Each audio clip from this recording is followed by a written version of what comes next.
حسبي ربي جل الله ما في قلبي غير. Bismillahirrahmanirrahim. Assalamualaikum warahmatullahi wabarakatuh.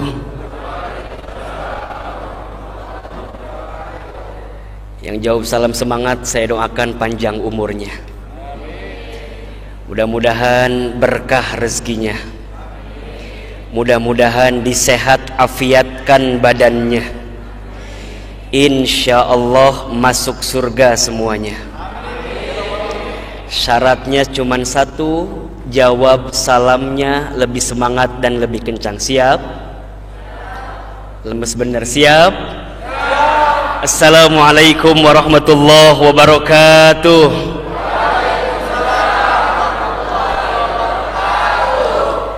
Alhamdulillahi rabbil alamin.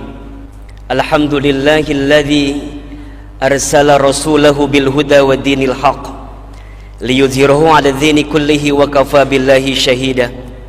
Asyhadu an la ilaha illallah wahdahu la syarikalah wa asyhadu anna Muhammadan 'abduhu wa rasuluh. Allahumma shalli wa sallim ala rasulillahil karim sayyidina wa syafi'ina wa maulana Muhammadin sallallahu alaihi wasallam wa ala alihi wa ashabihi wa man tabi'ahum bi ihsanin ila yaumiddin. Rabbi a'udzubika min hamadzati syayatin wa a'udzubika rabbi ay yahdurun. Subhanaka la ilma lana illa ma 'allamtana innaka antal alimul hakim. La haula wala quwwata illa billahil aliyyil azim. Yang sama kita hormati seluruh alimil ulama, para kiai, para ajengan, para ustadz, para tokoh masyarakat yang mohon maaf tidak bisa sebutkan satu persatu. Mudah-mudahan guru-guru kita semua, tokoh-tokoh kita semua senantiasa diberikan keberkahan oleh Allah Subhanahu wa taala. Aminnya kurang kencang kira-kira ini. Mudah-mudahan guru-guru kita dipanjangkan umurnya. Para ustadz kita disehat afiatkan tubuhnya. Mudah-mudahan kita semua kelak mendapatkan kebaikan dari guru-guru yang telah mengajarkan kita. Amin, amin ya robbal. Ayah, bunda, teman-teman, bapak ibu sekalian yang dirahmati Allah, apa kabar semuanya malam ini? Nah, jawabannya macam-macam ini. Tolong kalau saya tanya jawab alhamdulillah. Apa kabar semuanya malam ini? Alhamdulillah. Oke, saya mau cek suaranya ya, pelan-pelan ya. Para ayah dulu, bapak-bapak. Pak, apa kabar malam ini, Pak? Apa tadi jawabannya, Pak? Alhamdulillah. Bapak apa kabar semua, Pak? Mana suaranya, Pak ini? Bapak apa kabar semuanya, Pak? Ini kenapa kaget lihat saya ini? Halo? Hadir kira-kira ini? Pak apa kabar semuanya, Pak? Alhamdulillah. Oke, ibu-ibu apa kabar, Bu? Oke, Bapak apa kabar, Pak? Alhamdulillah. Oke, semuanya, apa kabar semua yang hadir? Alhamdulillahirabbil. Baik, Ahilman mau tanya, boleh saya tanya? Boleh saya tanya?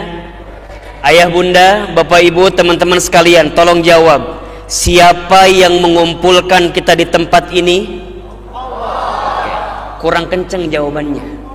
Siapa yang mengumpulkan kita di tempat ini? Allah. Siapa yang melembutkan hati kita? Allah. Siapa yang meringankan langkah kita? Allah.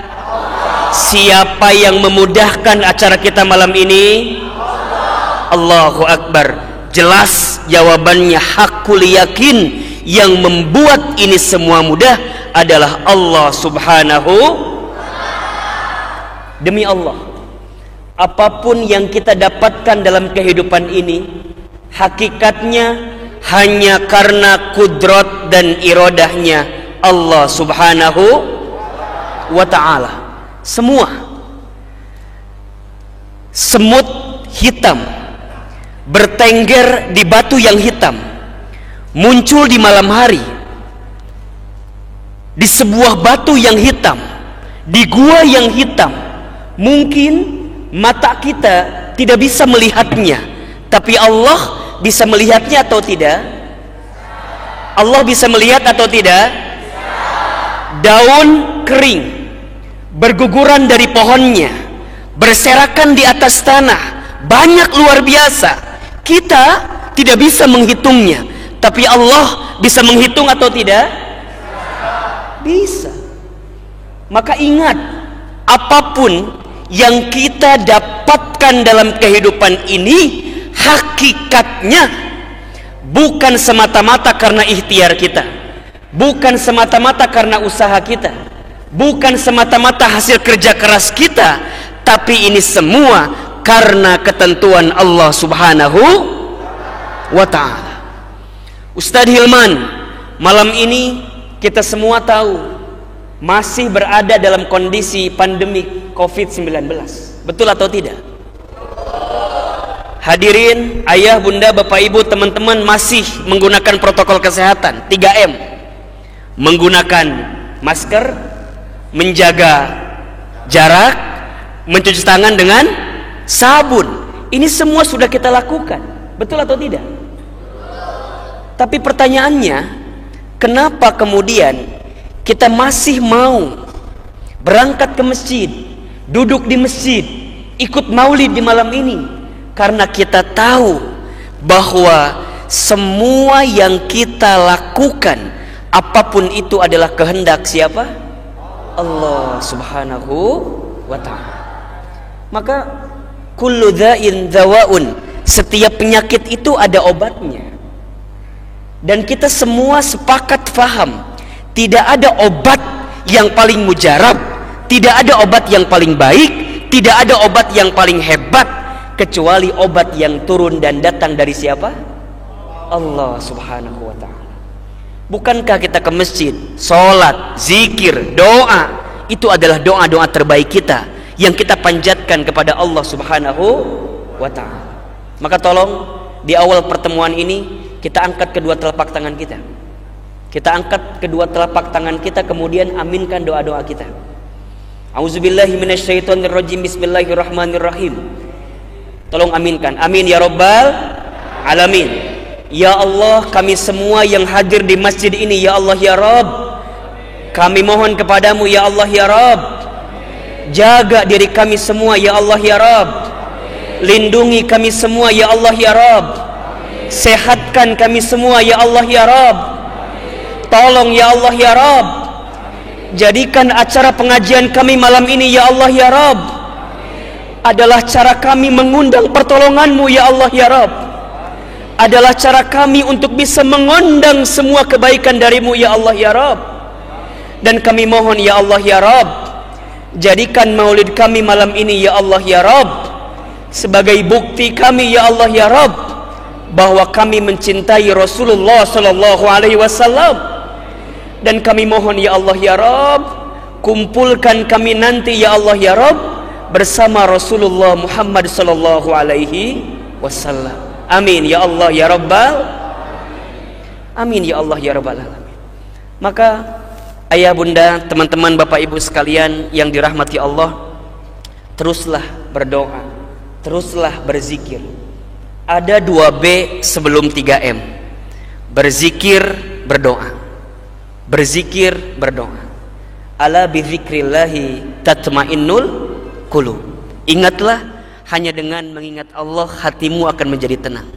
Mohon maaf kalau di tengah kondisi seperti ini kan kondisi kita sedang tidak menentu barangkali. Betul? Ekonomi sedang banyak ketidakpastian. Betul apa enggak? Mohon maaf ya. Ini Ustadz kalau lihat dari depan, ini wajahnya hampir sama semua ini. Ini kelihatan wajah-wajah banyak masalah kelihatannya gitu ya. Termasuk juga kita ini sama ini Ustaz. Ekonomi mungkin mendekati resesi, ya kan? Mungkin ada yang dirumahkan, mungkin ada yang di PHK, mungkin ada yang omset bisnisnya menurun, mungkin ada yang usahanya berkurang, mungkin ada yang gajinya dikurangi dan segala macam. Allahu Akbar. Itu baru bab ekonomi. Belum lagi mohon maaf, ibu-ibu, anak-anak sekolah di rumah atau tidak kira-kira? Oke, saya mau tanya, ibu-ibu, anak-anak sekolah di rumah tambah stres atau tambah enak?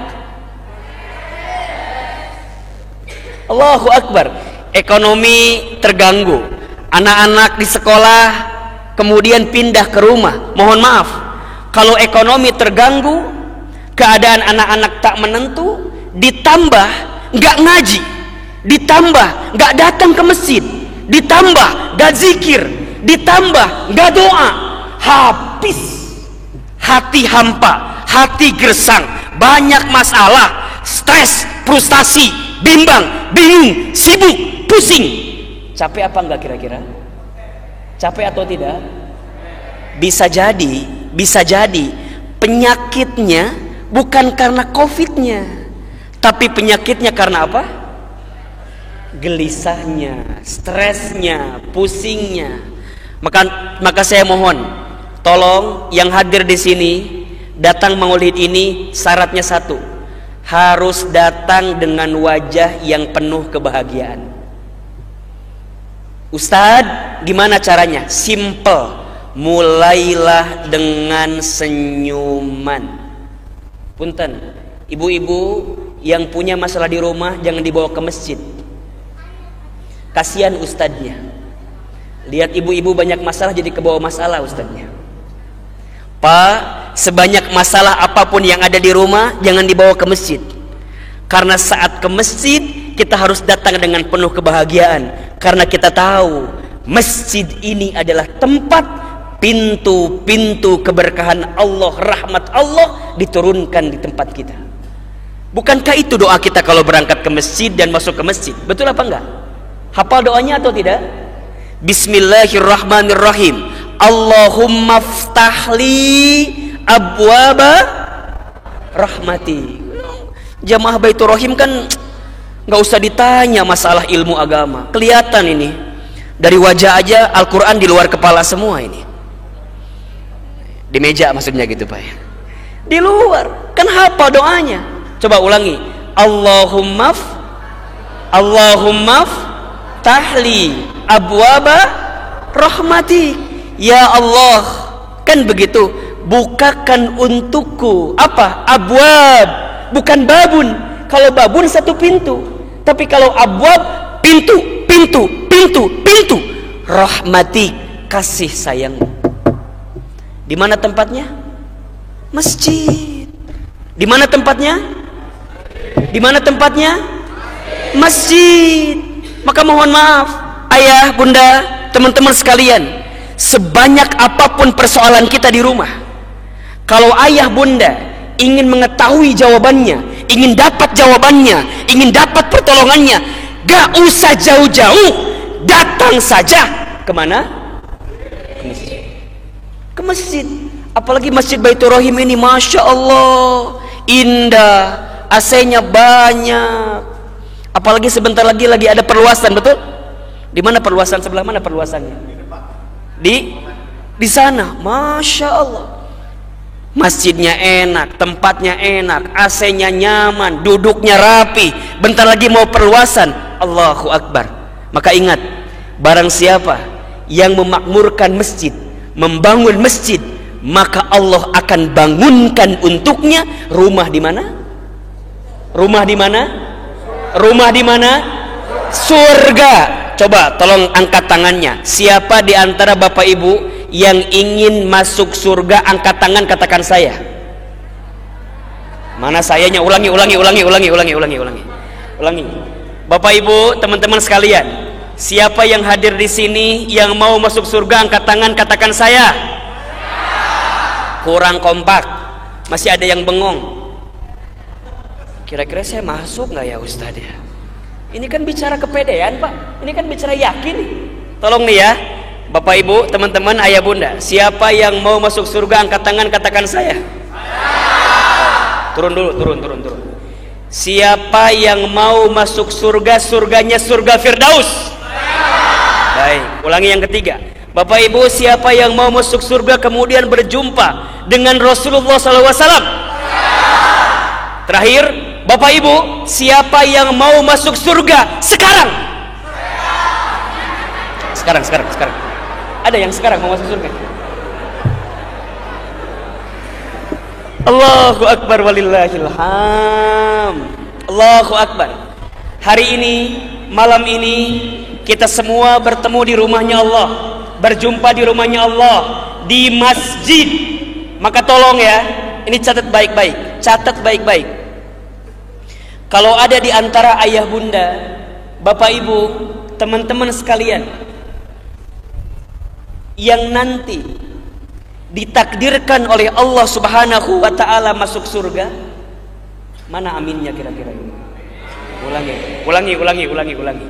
Kalau ada di antara bapak ibu yang ditakdirkan masuk surga, kurang kencang. Bapak ibu, siapapun di antara bapak ibu yang ditakdirkan nanti masuk surga, saya mohon dari hati yang paling dalam, tolong ingat pertemuan ini, tolong ingat perjumpaan ini, bahwa kita pernah bertemu bersama, berkumpul bersama di Masjid Baitur Rahim, yang insya Allah wajah-wajah ini akan kelak bersama lagi di surganya Allah Subhanahu wa ta'ala. Begitupun sebaliknya ayah bunda, bapak ibu. Kalau insya Allah nanti Ananda, Adinda diizinkan, ditakdirkan oleh Allah masuk surga, mana aminnya? Kayak nggak ridho Ustaz masuk surga gitu. Kalau nanti Ananda, Adinda, Ustaz Hilman ini masuk surga, maka saya memohon kepada Allah, mudah-mudahan kelak bisa berkumpul bersama bapak ibu sekalian di surganya Allah. Sekarang saya lagi pertanyaannya, yang di sini yakin masuk surga? Nah, ini lagi hari ulangi nih. Yang di sini yakin masuk surga? Yakin masuk surga? Harus yakin. Apa kata baginda Nabi? Setiap umatku itu pasti masuk surga, illa man aba, kecuali yang tidak mau. Ustaz, emang ada yang tidak mau? Ada. Siapa mereka? Mereka yang tidak mau bukan yang mengatakan tidak mau masuk surga, bukan. Mereka yang tidak mau masuk surga adalah mereka yang tidak mau berusaha, tidak mau berkorban untuk masuk surga. Ustaz, emang masuk surga harus berkorban? Harus. Harus apa enggak kira-kira? Harus apa enggak kira-kira? Harus apa enggak kira-kira? Berkorban. Bangun di sepertiga malam, sholat tahajud, berkorban atau tidak? Berkorban. Sholat berjamaah ke masjid tidak tertinggal di awal waktu, berkorban atau tidak? Berkorban. Bapak ibu hadir maulid malam ini di saat malam, mohon maaf, mungkin kita bisa milih pekerjaan lain, bisa milih aktivitas lain. Ibu-ibu bisa nonton sinetron apa bu yang lagi rame itu sekarang? Azab ya. Kalau bukan azab, suara hati istri itu loh bu ya. Kadang-kadang itu kan, nonton itu. Teman-teman juga sama barangkali begitu. Tapi mengorbankan itu semua, datang ke masjid, duduk di masjid, ikut maulid, berkorban atau tidak? Berkorban. Maka ingat, idhamil jaza'i ma'a idhamil bala'i. Saya ulangi, idhamil jaza'i ma'a idhamil bala'i. Besarnya pahala tergantung besarnya pengorbanan ujian kita. Saya ulangi ya, coba sama-sama ya, saya sekali, bapak ibu sekali. Besarnya, ayo. Besarnya pahala tergantung besarnya pengorbanan saat ujian. Ulangi, besarnya pahala tergantung besarnya pengorbanan saat ujian.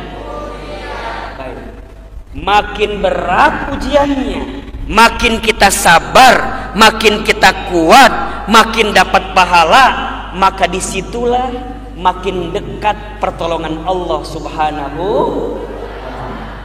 Coba saya mau tanya, ibu-ibu dulu. Ibu-ibu, tolong angkat tangannya.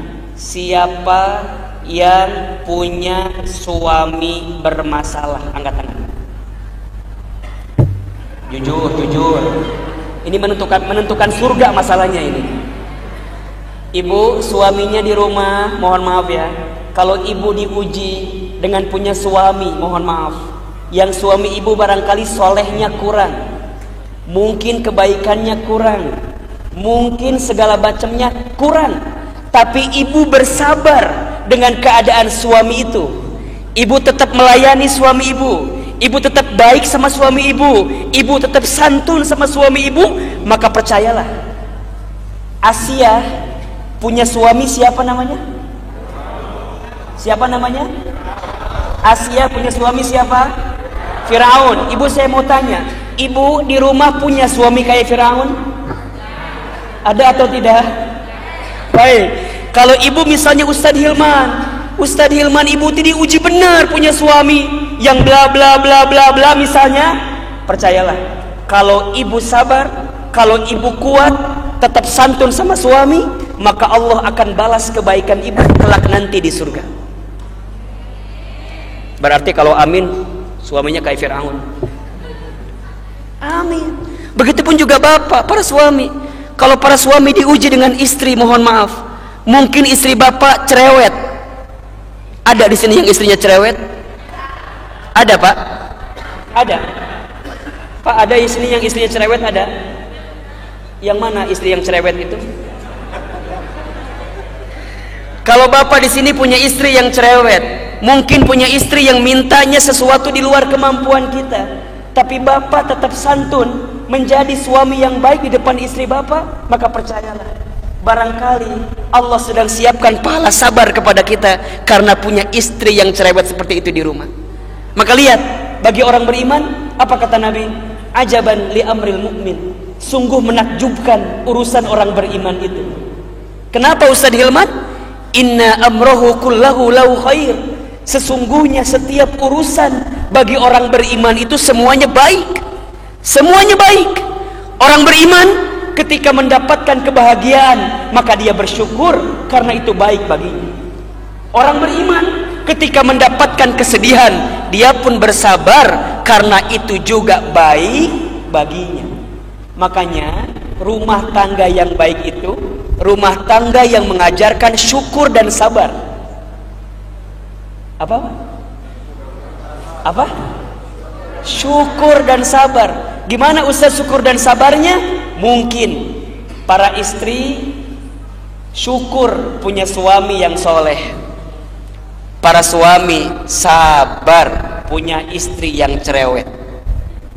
Dua-duanya syukur dan maka mudah-mudahan, saya tadi mendengar Masjid Baitur Rahim mau perluasan masjid ya. Kalau kemarin gak sempat corona Ustadz gitu ya, mungkin udah jadi. Betul apa enggak kira-kira? Kalau nggak sempat corona mungkin sudah jadi dan segala macam gitu kan. Tapi percayalah, mungkin Allah sedang membuat skenario jadinya nggak kemarin. Kenapa? Allah sedang berikan ujian karena makin berat ujiannya, makin besar juga pahala.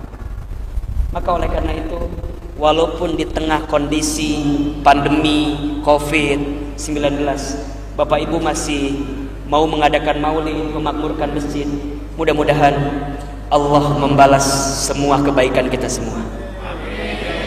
Mudah-mudahan Allah memberikan kebaikan kepada kita semua. Amin ya Rabbal. Baik, Bapak Ibu yang dirahmati Allah, hari ini kita akan coba bicara tentang tema yang sangat menarik, bertepatan dengan Maulid Nabi Muhammad Sallallahu Alaihi Wasallam. Tolong ya, kalau saya menyebutkan nama Muhammad, tolong balas dengan Sallallahu Alaihi Wasallam. Ayah bunda teman-teman, hari ini kita akan bicara tentang Maulid Nabi Muhammad Sallallahu Alaihi Wasallam. Baik, Temanya adalah Muhammad sallallahu alaihi wasallam, the super leader, super manager. Pemimpin yang super, manager yang super. Nanti kita akan bedah ini semua dalam waktu yang ini. Sampai jam berapa ceramah kita, mohon maaf? Sampai jam berapa? Sampai jam berapa? Subuh. Udah berapa banyak ustadz yang wafat di sini? Kalau sampai subuh. Baik, saya akan batasi ya, mungkin sampai jam 9.15 saya memaparkan sesuatu. Nanti coba kita akan tanya jawab apa yang mungkin Bapak Ibu mau sampaikan. Setuju sampai jam 9 saja atau kurang? Ibu, cukup atau kurang, Bu? Kurang. Jam 10 cukup atau kurang? Kurang. Jam 11 cukup atau kurang? Baik. Saya jam 10 pulang, Ibu jam 11 pulang ya. Jadi duluan saya pulang di jam 10 insyaallah. Baik. Saya akan mulai dengan satu tesis ini barangkali.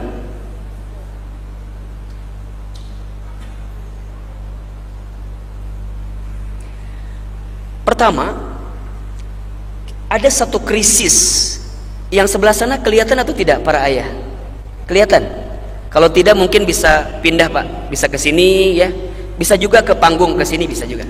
Saya turun ke bawah. Yang ibu-ibu kelihatan atau enggak, Bu? Apa yang kelihatan?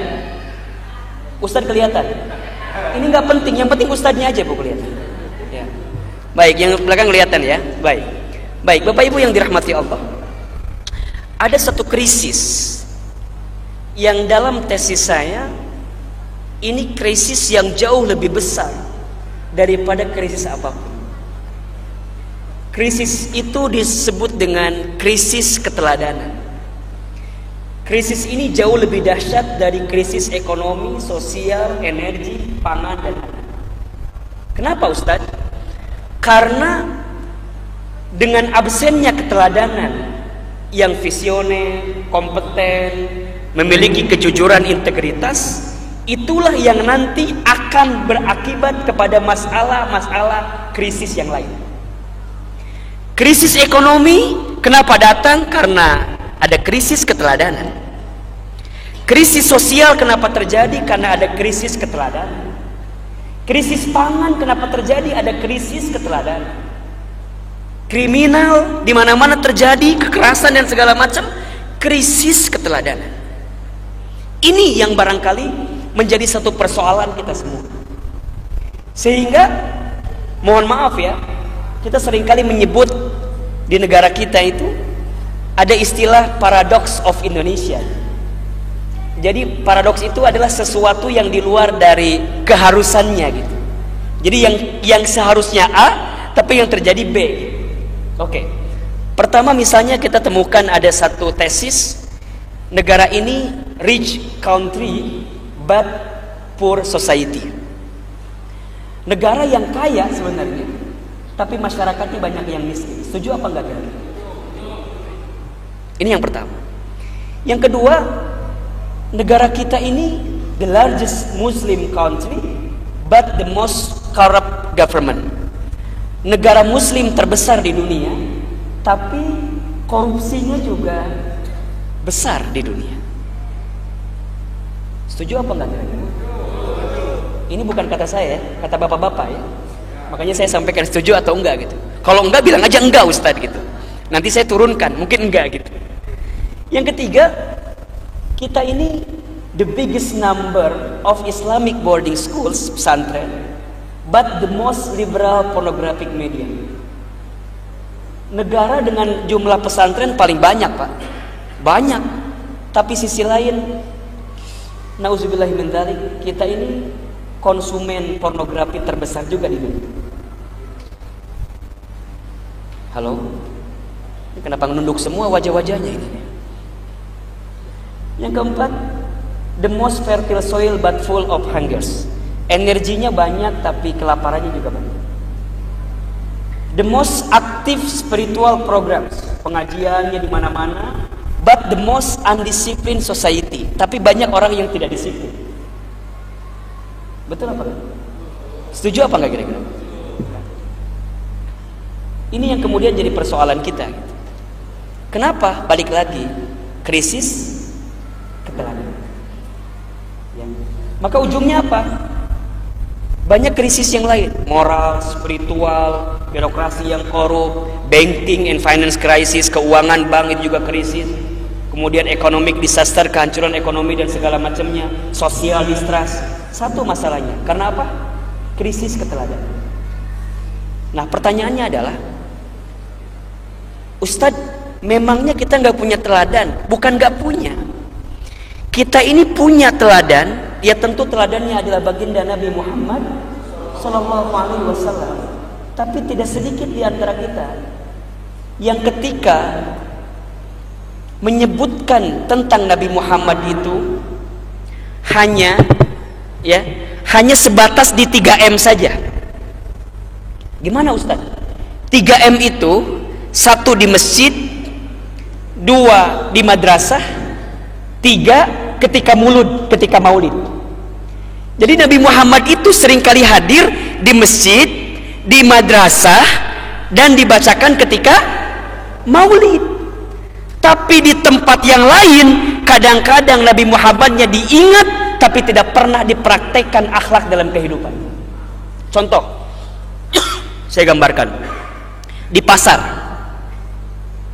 di masjid kita baca sholawat, ketika maulid kita baca sholawat, di madrasah kita belajar tentang baginda Nabi Muhammad SAW.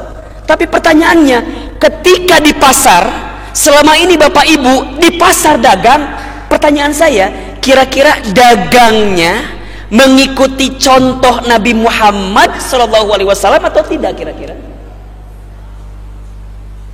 Kan ini yang terjadi. Mohon maaf, saya mau tanya, di Lampung ini masih ada nggak yang kalau dagang ngurangin timbangan? Ada apa enggak? Ada atau tidak? Coba saya mau tanya, apakah Nabi mengajarkan ngurangin timbangan? Tidak. Wailul lil mutaffifin, jelas neraka wel bagi orang yang seringkali bermain-main dengan timbangan, kan begitu.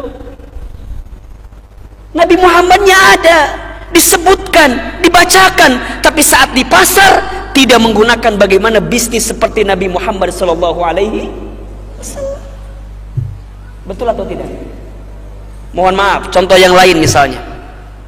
Contoh yang lain. Bapak punya istri di rumah, betul?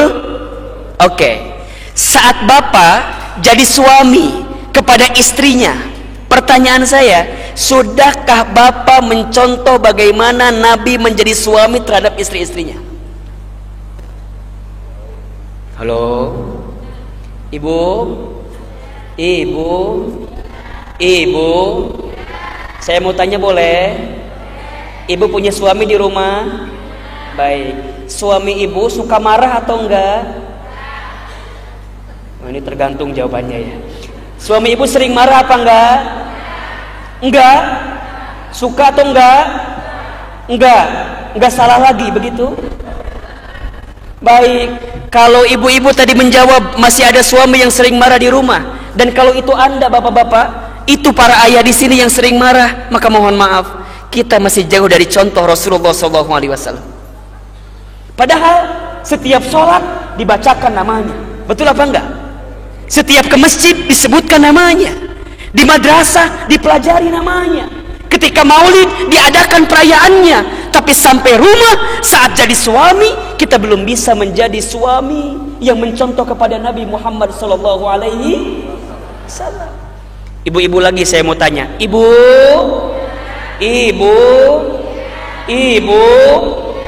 ibu mau nggak punya suami kayak Rasulullah? Tolong jawab, ibu mau punya suami kayak Rasulullah? Baik, saya balik tanya, ibu mikir apa enggak? Ibu udah kayak Khadijah atau belum? Halo? Kan begitu pertanyaannya. Mau Ustaz? Yes. Padahal mohon maaf, Nabi Muhammad Sallallahu Alaihi Wasallam saat menjadi seorang suami yang begitu teladan, suami yang begitu baik kepada istri-istrinya. Tapi kita jarang mencontoh bagaimana saat menjadi suami seperti Nabi Muhammad Sallallahu Alaihi Wasallam. Para ayah punya anak. Pertanyaan saya, kalau bapak jadi ayah, jadi orang tua, sudahkah mencontoh bagaimana orang tua seperti Nabi Muhammad SAW? Atau seringkali kita menggunakan, mohon maaf ya, pendekatan-pendekatan barat biasanya. Kalau parenting, kita belajarnya bukan belajar tentang bagaimana parentingnya Nabi, belajar tentang bagaimana jadi ayah A, ayah B, ayah C. Ujungnya apa yang terjadi? Nabi Muhammadnya diucapkan, tapi Nabi Muhammadnya jauh dalam kehidupan kita sehari-hari. Pertanyaan saya, ini terjadi atau tidak dalam kehidupan kita? Terjadi atau tidak? Terjadi atau tidak?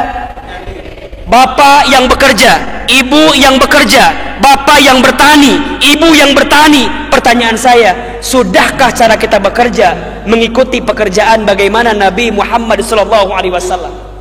Nabi itu bekerjanya disiplin, profesional, tepat waktu, penuh target. Pertanyaan saya, yang kerja di sini sering telat tidak datang ke kantornya.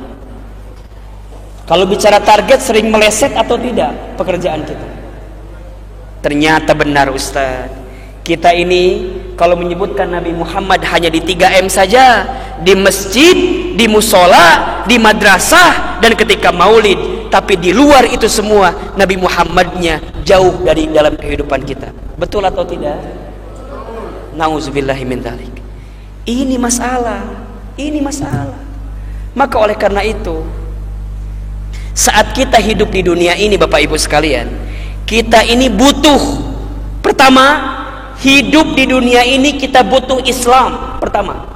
Dan alhamdulillah kita semua diberikan nikmat hidayah Islam oleh Allah Subhanahu wa taala. Sekarang saya mau tanya, hidayah Islam ini nikmat atau tidak? Nikmat atau tidak? Tapi pertanyaannya, seringkah Bapak Ibu bersyukur mendapatkan nikmat Islam ini? Sudahkah sering bersyukur? Islam ini nikmat, hidayah ini nikmat. Karena ketahuilah, sesungguhnya seseorang itu akan mendapatkan kenikmatan dalam kehidupannya dengan jalan yang bernama Islam. Islam. Dan yang kedua, tentu dalam kehidupan dunia ini kita butuh suri tauladan. Kita butuh apa? Suri tauladan. Jadi ada dua. Dan dalam kehidupan kita dihadirkan dua-duanya.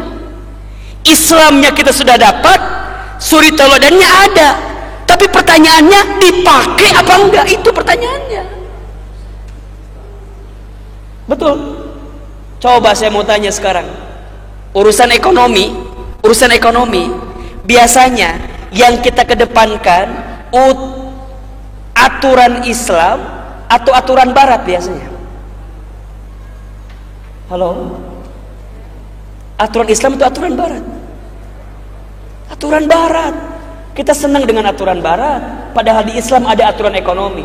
Kadang-kadang kita sering kali bilang begini, Ustaz Hilman, udahlah bab ekonomi nggak usah pakai aturan Islam, masing-masing aja. Padahal di Islam ada aturannya. Ada apa enggak kira-kira? Ada Pak. Detail dibahas. Saya turunkan ya sedikit aja. Bapak Ibu tahu nggak ayat yang paling panjang dalam Al-Quran? Surat apa, ayat apa? Ayat berapa? Surat apa, ayat berapa? Surat apa? Al-Baqarah. Ayat berapa? Yang tahu saya kasih hadiah umroh gratis. Angkat tangan. Apa? 282. Baik, umroh gratis brosurnya. Tolong disiapkan Al-Karim ya. Brosurnya penting. Karena kalau beli mobil juga harus ada brosurnya dulu kan begitu ya. Nanti dari Ahilman 50.000 ya. Ingatkan sebelum pulang ya. 50.000 rupiah ya. Pokoknya Pak, dengan saya banyak kuis, siap-siap aja Pak. Pulang-pulang saya bangkrut ya Pak, insya Allah ya. Bagi-bagi uang semua. Al-Baqarah 282. Itu paling panjang. Banyak orang yang tidak tahu. Ayat itu bicara tentang bab ekonomi. Awal ayatnya bicara apa? A'udzubillahi minasyaitonirrajim. Bismillahirrahmanirrahim.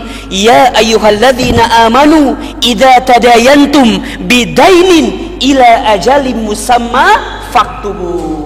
Wahai orang-orang yang beriman, apabila engkau melakukan transaksi hutang piutang, faktubu, catatlah hutang itu. Itu bab ekonomi atau bukan? Bab ekonomi atau bukan? Ada pekerjaan, pekerjaannya apa? Akuntan. Akuntan tuh disebutkan pekerjaannya dalam Al-Quran. Ayat yang paling panjang dalam Al-Quran tentang ekonomi. Tapi sedikit di antara kita yang seringkali mengaplikasikan ekonomi dengan aturan Islam. Kadang-kadang kita bilang, Ustadz Hilman, kalau ngomongin ekonomi nggak usah pakai Islam Ustadz, udahlah jalan aja. Betul apa enggak? Masalah. Padahal di Islam semuanya diatur. Jadi kita nih kadang-kadang, mohon maaf ya, Islam kita tuh kadang-kadang hanya lip sync gitu loh. Hanya mengatakan aku Islam, tapi kehidupan kita gak Islami. Ini bahaya Pak. Halo?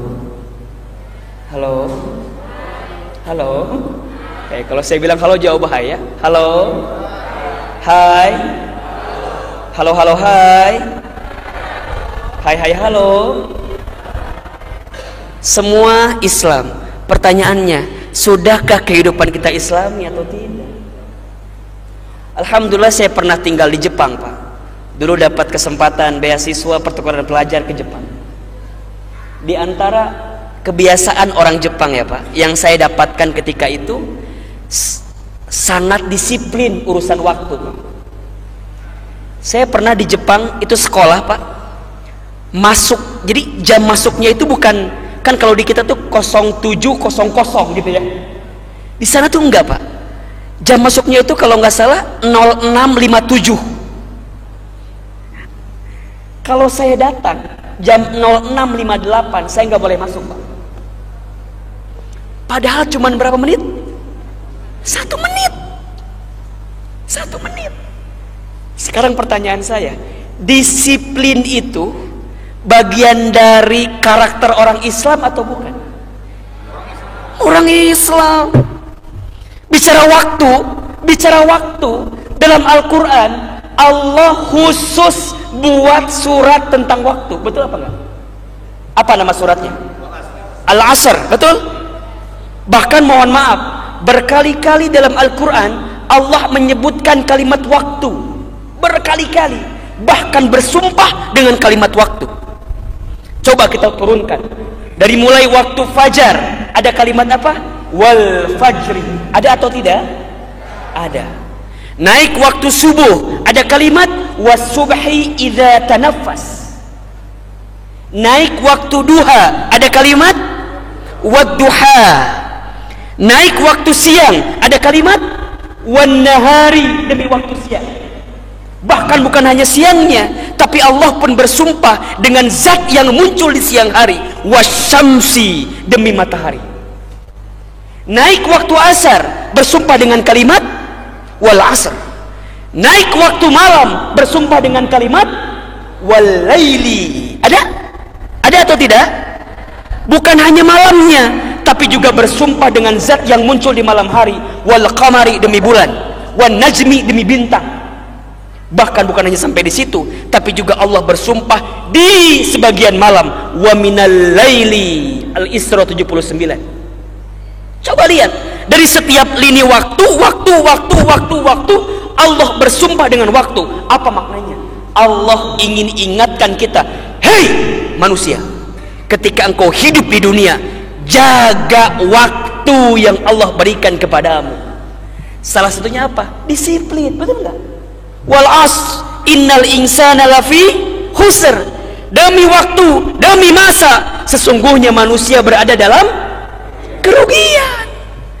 Pertanyaannya adalah, kita orang Islam, ngaku Islam, ngucap syahadat, sholat iya, tapi mohon maaf, kehidupan kita kadang-kadang tidak disiplin, padahal disiplin adalah bagian dari ciri orang Islam. Contoh lain, kebersihan. Alhamdulillah, saya pernah tinggal di Amerika. Dulu dapat kesempatan safari dakwah di Amerika Serikat. Ya, 2 tahun berturut-turut saya ada di sana, insya Allah, alhamdulillah. Mohon maaf Pak, kebersihan itu kita sering kali dengar ya, an-nadzafatu minal iman. Kebersihan sebagian dari iman. Sekarang saya mau tanya, mohon maaf lahir batin ya, punten ini para pengurus Baitur Rahim, insya Allah ya, Bapak Ibu, kalau ke Masjid Baitur Rahim, nanti kalau musolanya, kalau toiletnya, kalau kamar mandinya kotor, tolong ingatkan. Ingatkan pengurusnya. Karena kebersihan itu adalah sebagian dari iman. Sekarang saya mau tanya, kalau Bapak Ibu pergi ke sebuah tempat, ada rest area, mampir ke musola, ada toiletnya, punten mohon maaf, toiletnya biasanya bersih atau kotor? Bersih atau kotor? Allahu Akbar. Kalau sekarang insya Allah sudah pada bersih ya. Tapi kalau ada yang masih kotor, tolong ingatkan. Karena kebersihan sebagian dari iman, bukan lagi sebagian dari Islam, sebagian dari iman. Jadi gimana Ustaz Hilman kalau ada orang Islam tapi nggak bersih? Nah, berarti ada sesuatu yang dia jauh dari keislaman diri. Ini yang saya sampaikan. Nah, dunia kita ini butuh Islam dan kita diberikan nikmat Islam oleh Allah Subhanahu wa taala. Dan mohon maaf, jangan pernah gadaikan iman kita, gadaikan Islam kita, karena ini nikmat yang paling besar yang Allah berikan dalam kehidupan kita. Tinggal mungkin evaluasinya adalah kira-kira Islam kita baru sekedar lip sync atau kemudian diajarkan dan dipraktikkan dalam kehidupan kita. Gak cukup sampai di situ, tapi ternyata dunia ini butuh suri tauladan, dan kita umat Islam punya suri tauladan. Siapa beliau? Siapa beliau? Rasulullah Muhammad sallallahu alaihi wasallam. Ya. Ustaz, Islam sebagai way of life. Iya.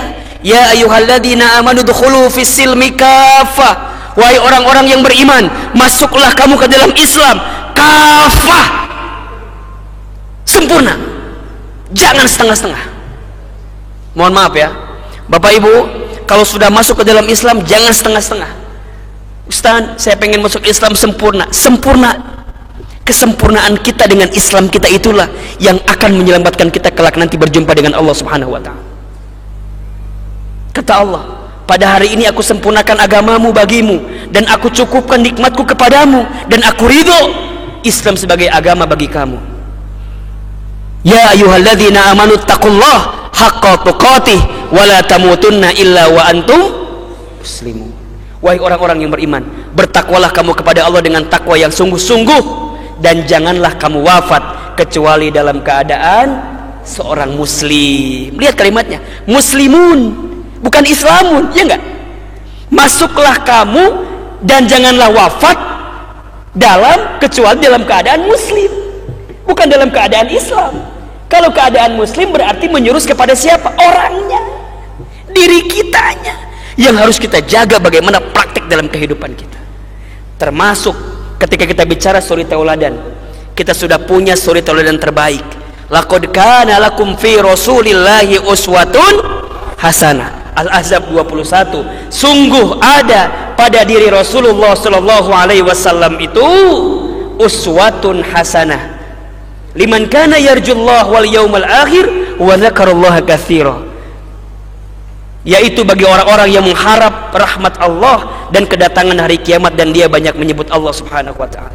Maka nikmat sekali. Ada dua nikmat, nikmat Islam dan nikmat dihadirkannya suri tauladan Nabi Muhammad sallallahu alaihi wasallam. Mohon maaf Pak, mohon maaf.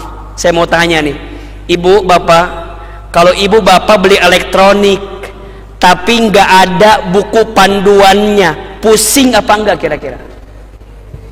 Kita beli elektronik nih, nggak ada buku panduannya, nggak bisa makainya, pusing apa enggak? Pusing. Islam, ketika ibu masuk Islam diberikan panduannya, ada Al-Quran di situ, betul apa enggak? Ada hadis di situ, ada sunnah di situ, bahkan ada portofolio orangnya. Siapa? Rasulullah Muhammad sallallahu alaihi wasallam. Fabi ayyi ala'i rabbikuma tukadziban, maka nikmat mana lagi yang kamu dustakan wahai manusia? Begitu banyak nikmat yang Allah berikan kepada kita wahai manusia. Maka gimana Ustaz Hilman? Nih, Allah hadirkan kepada kita ada Al-Quran, ada hadis, ada sunnah. Al-Quran, hadis, sunnah, ditambah teladan terbaik, suri tauladan terbaik Rasulullah SAW. Jadi kalau ibu mau tahu akhlaknya Al-Quran itu siapa? Rasulullah. Jadi bukan hanya ada panduan bukunya, Bukan hanya ada guidance-nya, tapi langsung Allah menunjukkan, tuh ada orangnya, tuh ada manusianya, tuh ada contohnya. Siapa namanya? Baginda Rasulullah Muhammad sallallahu alaihi wasallam. Kita memang jauh dari baginda Nabi. Kita tidak bisa berjumpa dengan Nabi. Kita tidak bisa melihat Nabi. Tapi sampai hari ini kita bisa belajar bagaimana teladan Nabi Muhammad sallallahu alaihi wasallam. Ini yang akan kita pelajari malam ini. Ini yang akan kita bedah malam ini. Ustaz Hilman, memang seperti apa Nabi itu teladannya? Mohon maaf, ibu bapak, kalau ibu bapak menemukan kalimat uswah dalam Al-Quran, kalimat uswah dalam Al-Quran itu diletakkan oleh Allah kepada dua orang. Pertama, kepada Nabi Ibrahim alaihissalam, ada di surat Al-Mumtahanah ayat 4 dan 6 ya. Yang kedua, kalimat uswah itu ditunjukkan kepada baginda Nabi Muhammad sallallahu alaihi wasallam. Dua. Ustadz, apa itu makna uswah? Uswah itu teladan, contoh yang tidak ada kekurangan sedikit pun. Itu uswah. Kita nggak bisa jadi uswah. Kenapa? Karena kita punya kelemahan, karena kita punya kekurangan. Tapi kalau baginda Nabi Muhammad SAW itu uswah karena tidak punya kekurangan. Gimana Ustadz? Nabi Muhammad itu, Bapak Ibu sekalian, SAW, Nabi Muhammad itu dari bangun tidur sampai tidur lagi, itu semua menjadi contoh terbaik dalam kehidupan kita. Ada nggak contohnya? Ada. Coba sekarang saya mau tanya, yang di sini kalau bangun tidur sudah mencontoh Nabi Muhammad atau tidak? Coba coba Bapak Ibu yang tahu apa? Nabi Muhammad tuh kalau bangun jam berapa bangunnya? Sepertiga malam, oke? Sepertiga malam. Apa yang beliau lakukan? Sholat tahajud, sholat malam. Pernah dapat kisah bahwa Nabi ketika sholat malam kakinya gimana kakinya? Kakinya gimana? Bengkak-bengkak, sakit-sakit. Pertanyaan saya, ada nggak di antara Bapak Ibu di sini yang sholat malam saking lamanya bengkak-bengkak kakinya? Ada atau tidak? Baik. Nanti kita belajar. Tenang, pelan-pelan. Pelan-pelan. Allahu Akbar. Dari bangun tidur sampai tidur lagi, itu ada teladannya pada diri baginda Nabi Muhammad sallallahu alaihi wasallam. Bukan hanya aktivitas kesehariannya, tapi Nabi Muhammad itu, Bunda, Ayah, Bapak Ibu sekalian, dari sejak lahir, anak-anak, remaja, pemuda, menikah, punya anak, tua, sepuh, sampai menjelang ajalnya, itu semua contoh teladan terbaik dalam kehidupan kita. Semuanya ada. Allahu Akbar.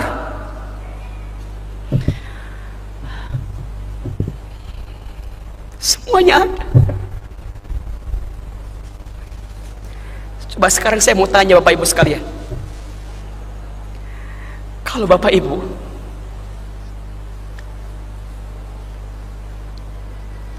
seandainya Nabi Muhammad SAW, Bapak Ibu diberikan kesempatan berjumpa dengan Nabi Muhammad SAW malam ini, kira-kira kita mau ngomong apa? Kita mau ngomong apa? Terbayang gak kita mau ngomong apa? Kalau saya, mohon maaf ya, mungkin saya nggak bisa berkata-kata, Pak. Saya akan malu ketemu Nabi. Ketika saya masih malu saya. Kenapa Ustadz malu? Malu saya. Saya jadi suami belum bisa mencontoh jadi suami seperti Nabi. Saat jadi anak belum bisa menjadi anak sebagaimana Nabi ketika menjadi anak. Ibadah saya masih jauh, malu. Kita mengucapkan cinta, mengucapkan rindu, mengucapkan Allahu Akbar, tapi kita jauh dari keadaan itu. Padahal Nabi itu begitu dekat dengan kita seharusnya, karena semua teladannya hadir dalam kehidupan kita, Bapak Ibu sekalian. Maka bagaimana Ustaz Hilman? Lihat, perhatikan. Saya ini mengambil dari buku ayahanda saya, Ayahanda Syafi'i Antonio. Ada 8 spektrum yang membuat Nabi itu begitu luar biasa, yang bisa dicontoh dalam kehidupan kita sehari-hari, Bapak Ibu sekalian. Lihat, saat kecil Nabi itu adalah seorang anak yang sangat luar biasa. Ketika tumbuh jadi pemuda remaja, Nabi adalah pemuda remaja yang luar biasa. Saat di keluarga, jadi ayah, jadi suami yang sangat luar biasa. Saat bisnis, oh Masya Allah, Nabi itu pembisnis yang hebat. Ekspor impor Nabi itu bisnisnya.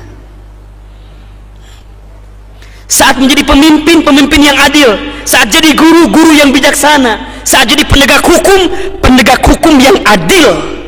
Saat menjadi militer, maka Nabi adalah strategik perang terbaik yang kemudian Nabi mampu meletakkan strateginya. Semua ada pada diri Nabi Muhammad SAW.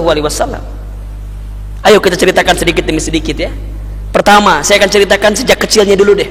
Sejak kecilnya, sedikit aja. Sekaligus kita ngulang sejarah beliau. Baik, saya mau tanya, ayahanda Nabi siapa namanya? Baik, siapa namanya? Abdullah, ya. Ayah Nabi bernama Abdullah. Baik. Ayahnya Nabi itu wafat ketika Nabi berada dalam kandungan ibundanya. Siapa nama ibundanya Nabi? Siti Aminah. Baik. Kemudian Nabi dilahirkan. Kapan Nabi lahir? Baik. Bulan Rabiul Awal, ya. Tanggal 12 ada yang menyebutkan gitu ya. Di tahun kapan? Tahun gajah. Kenapa disebut tahun gajah? Karena di saat itu sedang ada serangan gajah ya, dari raja apa namanya? Abraha. Diceritakan dalam surat Al-Fil, jelas. Baik. Nabi dilahirkan oleh ibundanya Aminah.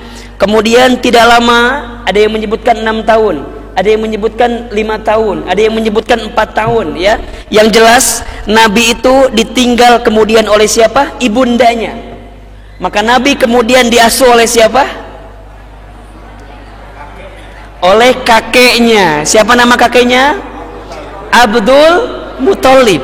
Masya Allah. Kemudian Abdul Muthalib wafat. Nabi diasuh oleh siapa selanjutnya?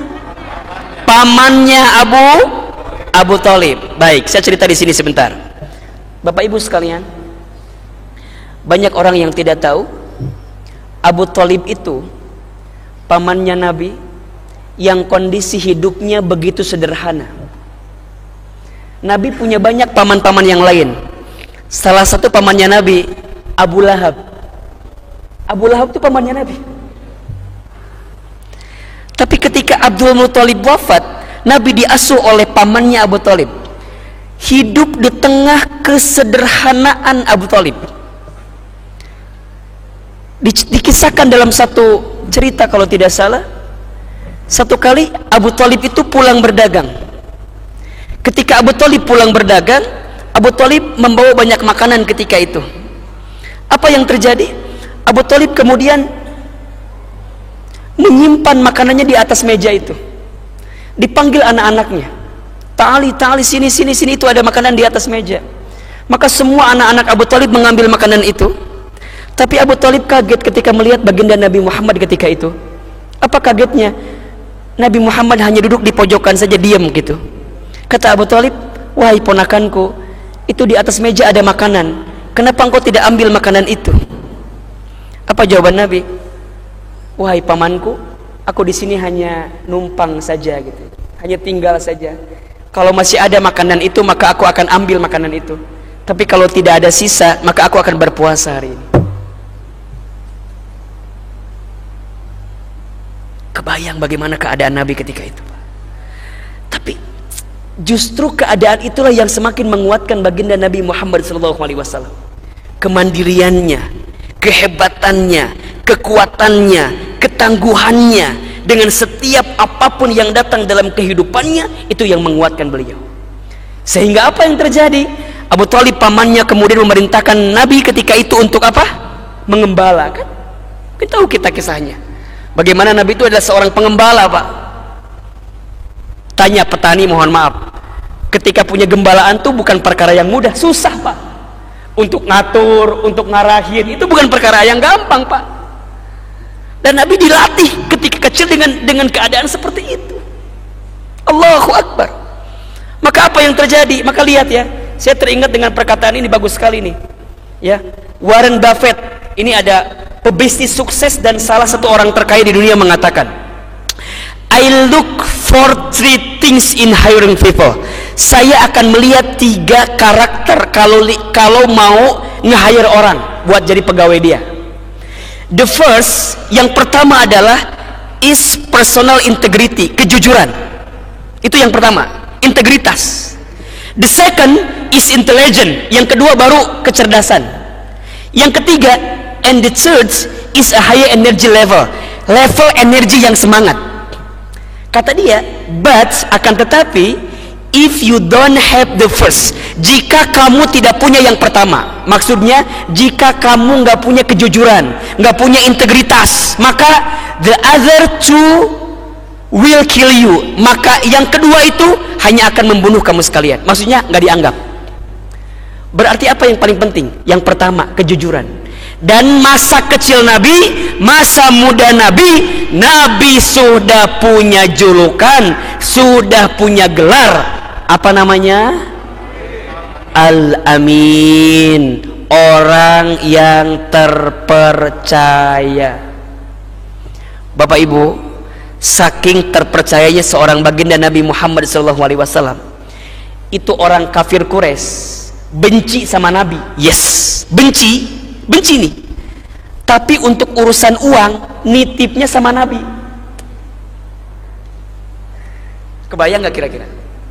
Bapak benci sama saya, contoh nih, karena bapak tahu saya jujur, kemudian bapak nitip uang ke saya karena saya jujur.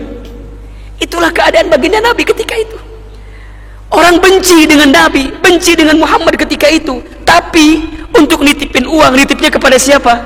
Baginda Muhammad SAW.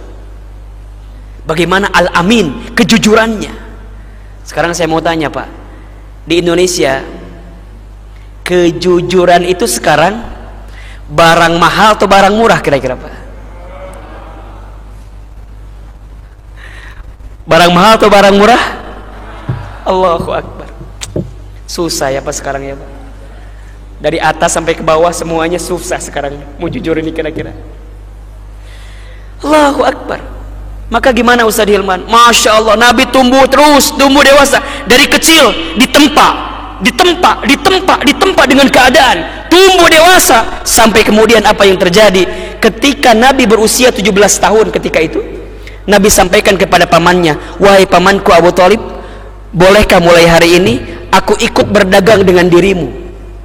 Ikut dagang, dari mulai tadi mengembala, berhasil mengembalanya, hebat mengembalanya, kemudian Nabi ikut apa? Berdagang, ikut dagang dengan Abu Thalib, Pak. Ikut dagang. Makanya di antara pekerjaan Rasulullah itu, pekerjaan Muhammad ketika itu apa? Berdagang, pebisnis. Jadi kalau hari ini ada di antara Bapak Ibu yang pebisnis, pedagang gitu ya, maka sebagian dari profesi Nabi Muhammad SAW. Dan yang luar biasa apa Bapak Ibu sekalian? Allahu Akbar. Nabi Muhammad itu dagangnya keren, dagangnya hebat. Yuk kita buka. Saya akan petakan di sini. Belajar bisnis dari Nabi Muhammad Rasulullah SAW.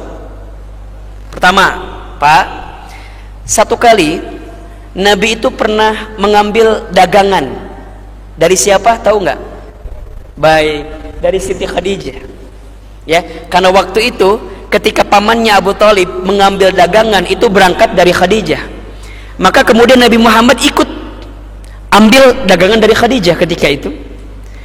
Allahu Akbar. Apa yang terjadi ketika Nabi Muhammad mengambil dagangan, kemudian Nabi Muhammad itu dagang, Pak, pas pulang, Allahu Akbar, Muhammad SAW itu membawa omset yang paling banyak dari para pedagang yang lainnya. Jadi ngambil barang, Pak, tapi pas pulang omsetnya paling banyak. Padahal baru mulai dagang gitu bahasa kita. Sampai orang-orang tuh kaget gitu loh. Kok bisa ya? Baru dagang pertama kali tapi langsung membawa hasil dagangan yang begitu banyak. Maka Khadijah penasaran, kemudian mengutus seorang ajudan bernama siapa? Tahu nggak siapa? Maisaroh. Sekarang saya mau tanya, Maisaroh itu laki-laki atau perempuan? Hah? Baik, Maisaroh itu laki-laki. Jangan gara-gara orang Lampung Maisaroh perempuan jadi perempuan. Maisaroh itu laki-laki, Pak. Ditugaskan untuk melihat bagaimana dagangnya Muhammad sallallahu alaihi wasallam. Dan apa yang terjadi? Masya Allah. Ternyata kata Maisaroh, Khadijah, ternyata Nabi Muhammad itu dagangnya luar biasa. Mana dagangnya? Nih saya gambarkan di sini. Lihat Pak. Di sini ada perjalanan dagang Nabi Muhammad sallallahu alaihi wasallam ya. Ada banyak rutenya. Lihat. Mungkin Bapak bisa kelihatan, saya mohon izin ke depan barangkali. Lihat. Ini ada rute ini. Ya, ada rutenya. Ada yang hijau, ada yang merah, ada yang biru. Nabi Muhammad itu kalau berdagang itu kemudian ada rute-rutenya. Jadi kalau bahasa mudahnya adalah Nabi Muhammad itu dagangnya lebih lama, lebih jauh, lebih banyak. Apa Pak rumus tadi Pak rumusnya Pak? Lebih lama, lebih jauh, lebih banyak. Apa rumusnya tadi? Lebih lama, lebih jauh, lebih banyak dibanding pedagang yang lain. Ada 3 rute. Bahkan diabadikan dalam Al-Quran ya, di surat Al-Quraisy itu kan, li'ila fi Quraisyin ila fihim rihlatash syita'i was-soif. Nabi Muhammad itu dagangnya rihlatash syita' was-soif, ketika musim dingin dan musim panas berdagang, berbisnis, berusaha, lebih lama, lebih jauh, lebih banyak. Gimana gambarannya Ustaz? Kira-kira begini, ini gambaran singkatnya saja ya. Kalau Nabi Muhammad ambil barang dari satu tempat, kemudian jual di tempat lain, maka kalau yang lain sampai tempat itu dia balik lagi, udah habis dagangan balik lagi. Kalau Nabi enggak, dari Mekah ambil dagangan dari siapa tadi? Khadijah. Jual di mana? Madinah. Ketika sampai Madinah enggak pulang lagi. Nabi ambil barang dagangan dari Madinah, kemudian jual di tempat lain. Jadi kalau bahasa kita kira-kira begini, dari Jakarta ambil barang, jual di Bandung. Kalau pedagang lain dari Bandung balik lagi kemana? Jakarta. Kalau gaya dagangnya Rasul nggak begitu. Dari Bandung habis barang Jakarta, ambil barang Bandung, jual di mana? Semarang. Di Semarang habis barang Bandung, ambil barang Semarang, jual di Jogja. Di Jogja habis barang Semarang, ambil barang Jogja, jual di Surabaya. Kebayang nggak kira-kira Bapak Ibu? Sekarang di sini ada yang dagangnya begitu kira-kira? Jadi kalau ngebayang bisnisnya Rasul itu bukan bisnis jualan gorengan depan Alfamart, bukan. Karena belum ada Alfamart waktu itu mungkin ya. Jadi jangan mikirin cuman jualan parfum kemudian di pinggir, bukan. Ekspor impor, ini bisnisnya Nabi Pak. Luar biasa. Ini kan luar biasa. Sampai apa yang terjadi? Nabi kemudian dilihat oleh Khadijah. Sampai kemudian dengan kejujurannya, dengan segala kebaikannya yang luar biasa apa? Ketika mendapatkan omset itu dibalikin kepada Khadijah. Apa kata Khadijah? Bukankah engkau hanya ambil barang dari aku sedikit? Kenapa baliknya jadi banyak? Apa jawaban Nabi? Wahai Khadijah, sesungguhnya aku mendapatkan ini semua banyak karena modalnya dari siapa awalnya? Dari Khadijah. Maka kemudian dikembalikan kepada siapa? Khadijah. Maka itulah yang membuat Khadijah lihat kejujuran Nabi, lihat karakter Nabi, lihat sifat Nabi, lihat bagaimana Nabi. Kemudian Khadijah pun jatuh cinta kepada siapa? Nabi Muhammad SAW. Ini petanya luar biasa, panjang. Jadi Nabi itu panjang sekali. Nih, ini ada pasar-pasar terkenal di Arab pada masa jahiliyah. Dan kalau Muhammad datang ke situ, itu ditaklukkan semua Pak, pasarnya itu. Hadir semua. Nih saya udah petakan juga ini perkembangan karir bisnis Nabi Muhammad SAW. Usia 12 tahun magang usaha dan dagang. Usia 17 tahun usaha mandiri sebagai manajer agen perdagangan regional. Ambil barang dari siapa tadi? Khadijah. Usia 25 menjadi business owner dan aliansi dengan investor. Kenapa coba? Karena menikah dengan siapa? Dengan Khadijah. Yang awalnya reseller, bahasa kita gitu, yang awalnya ngambil barang, karena yang punya barang terpicut dengan pesona karakter baginda Muhammad sallallahu alaihi wasallam, kemudian beliau berdua menikah, maka Nabi menjadi investor, menjadi business owner karena menikah dengan yang punya barangnya. Jadi Nabi itu keren gak kira-kira, mohon maaf? Keren atau tidak? Keren atau tidak? Saya mau tanya, ini anak-anak muda teman-teman saya yang milenial, ada nggak yang sudah belajar ekspor impor sekarang? Ada atau tidak? Ayo belajar bisnis, dagang, usaha Rasulullah. Dan mungkin kalau saya ceritakan bagaimana kisah menikahnya Nabi dengan Khadijah, Allahu Akbar, Allahu Akbar. Bagaimana saat Khadijah jatuh cinta kepada baginda Muhammad ketika itu, bilang kepada temannya, disampaikan kepada pamannya Abu Talib, sampai ada seorang perempuan yang mencintaimu wahai Muhammad. Kata Muhammad, man hiya, siapa dia? Kaget ketika diceritakan siapa? Khadijah. Apa kata Nabi Muhammad? Bukankah dia majikan kita? Bukankah dia tempat ambil barang kita? Mana mungkin dia mencintai kita, mencintai aku? Tapi Nabi Muhammad bukan laki-laki biasa Pak, mohon maaf. Mohon maaf. Apa kata Nabi Muhammad? Kalau benar Khadijah mencintaiku, maka aku akan siapkan mahar terbaik untuk bisa memantaskan Khadijah menjadi istriku. Jadi kepala rumah tangga. Allahu Akbar. Masih panjang sekali kalau saya bahas. Ini materi untuk 3 hari 3 malam. Berapa hari? 3 hari 3 malam.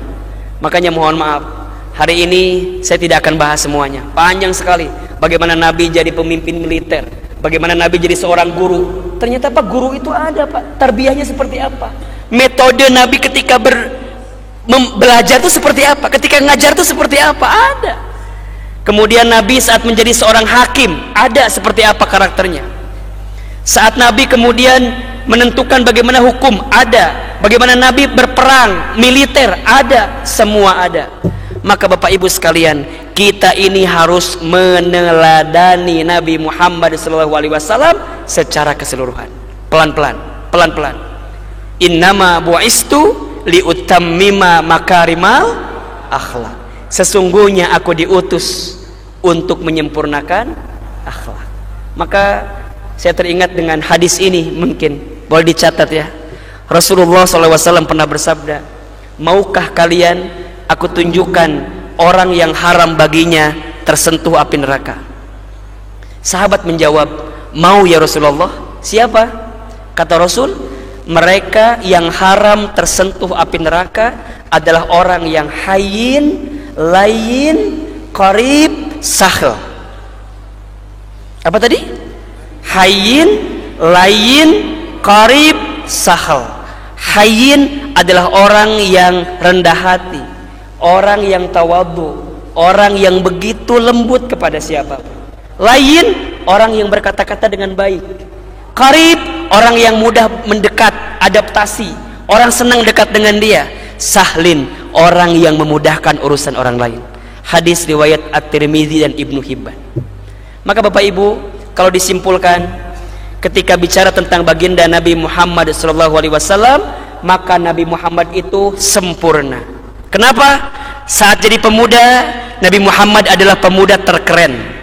Saat jadi suami, suami terromantis, ayah terhebat. Saat jadi pengusaha, pengusaha terjujur. Saat jadi guru, guru terinspiratif. Saat jadi pemimpin, pemimpin terbijak. Saat jadi penegak hukum teradil. Saat jadi panglima, panglima tercerdas. Saat jadi dai, dai tergigih. Laqad kana lakum fi rasulillahi uswatun hasanah. Itulah sosok baginda Nabi Muhammad sallallahu alaihi wasallam. Maka Ustaz Hilman, apa tugas kita? Cintai Rasulullah sebagaimana Rasulullah mencintai kita. Satu kali dikisahkan,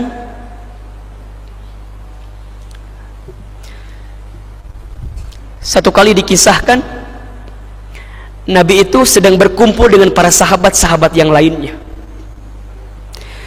Tiba-tiba Nabi berucap, aku rindu kepada saudaraku. Ketika itu Abu Bakar kemudian bertanya, ya Rasulullah, bukankah aku ini adalah saudaramu? Apa jawaban Nabi ketika itu? Lama, bukan. Bal antum ashabi, engkau itu adalah sahabatku. Kemudian yang lain juga bertanya, ya Rasul, bukanlah kami saudaramu? Kata Nabi, bukan, antum ashabi, engkau itu sahabat-sahabatku. Maka Abu Bakar bertanya, ya Rasulullah, siapakah saudara yang kau maksud itu? Nabi kemudian menjawab, saudaraku adalah mereka yang tidak pernah berjumpa denganku, yang tidak pernah bertemu denganku, yang tidak pernah mendengarkan bagaimana suaraku, tapi mereka punya kecintaan yang besar kepadaku. Bahkan mereka mencintaiku melebihi cinta mereka kepada anaknya, orang tuanya, saudaranya, dan apapun dalam kehidupannya. Maka sampaikan kepada mereka bahwa aku merindukannya, dan mereka itulah akan bersamaku ketika nanti saat hari pembalasan di hadapan Allah Subhanahu wa Ta'ala. Bapak Ibu, bisa jadi mereka yang disebutkan oleh Nabi itu adalah kita yang hadir pada kesempatan malam ini. Kita belum pernah melihat Nabi, kita belum pernah hidup bersama dengan Nabi, kita belum pernah mendengar suara Nabi langsung, kita belum pernah berjumpa dengan Nabi. Tapi percayalah, ketika Nabi menjelang wafat, di antara nama yang disebutkan siapa? Ummati, ummati, ummati, umatku, umatku, umatku. Maka hari ini kita tahu ada pemimpin negara, salah satu pemimpin negara yang menghina Nabi Shallallahu Alaihi Wasallam dengan menempelkan lukisan dari seorang pelukis di gedung pemerintahannya, sehingga mendapatkan boikot dari berbagai negara. Sakit nggak Bapak Ibu kita? Kita sakit, merasa tersakiti dengan keadaan ini. Maka oleh karena itu, kalau Nabi mencintai kita dengan sangat penuh kecintaan, maka sudah saatnya kita pun juga membela, mencintai Nabi, dan juga memberikan yang terbaik untuk meneladani Rasulullah Muhammad Sallallahu Alaihi Wasallam. Mudah-mudahan kelak kita semua diakui menjadi umat Rasulullah SAW, dan mudah-mudahan kita semua dikumpulkan di surganya Allah Subhanahu wa Ta'ala. Bapak Ibu, terima kasih banyak atas perhatiannya untuk hari ini. Mohon maaf ternyata sudah jam 10 kurang 10, karena tidak ada yang berani memberhentikan saya ceramah dari tadi gitu. Padahal saya sudah bilang jam 9 selesai, tapi ternyata masih bertahan Bapak Ibu sekalian. Terakhir saya mohon izin kita angkat kedua telapak tangan kita. Kita berdoa kepada Allah Subhanahu wa Ta'ala.